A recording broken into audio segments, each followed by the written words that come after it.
Sir, हा बोला. रोज किती तास अभ्यास केला पाहिजे?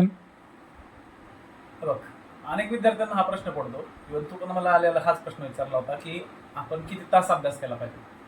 आता तास म्हणण्यापेक्षा आहे ना, मी असं म्हणेल की तुम्ही किती वेळ अभ्यास करता याच्यापेक्षा हे बघा की तुम्ही किती अभ्यास करता, म्हणजे किती प्रोडक्टिव्ह करताय.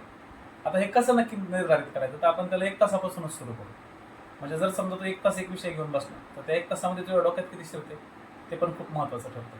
मग जर तू समजा 1 तास अभ्यास केला, तर तू फक्त 1 तासच कॉन्सन्ट्रेशन ठेवला पाहिजे. 1 तासानंतर तू 10 मिनिटं ब्रेक घेतला पाहिजे. असं करत करत जर तू अभ्यास केला, तर तुझा एका दिवसामध्ये कमीत कमी 8 ते 10 तासाचा अभ्यास झालाच पाहिजे. पण 8 ते 10 तास मला अभ्यासच करायचा आहे, याच्यासाठी जर तू तिथं फक्त त्या तासांकडे बघत बसला, तर तुझा अभ्यास कधीच होणार नाही. आणि तेही रेग्युलर अभ्यास झाला पाहिजे. म्हणजे कुठलाही एकही दिवस तुमची सुट्टी झाली नाही पाहिजे. तर त्या सगळ्या गोष्टी महत्त्वाच्या आहेत. त्याच्यामुळे तास करण्यापेक्षा क्वालिटी अभ्यास जास्त करा. ठीक आहे.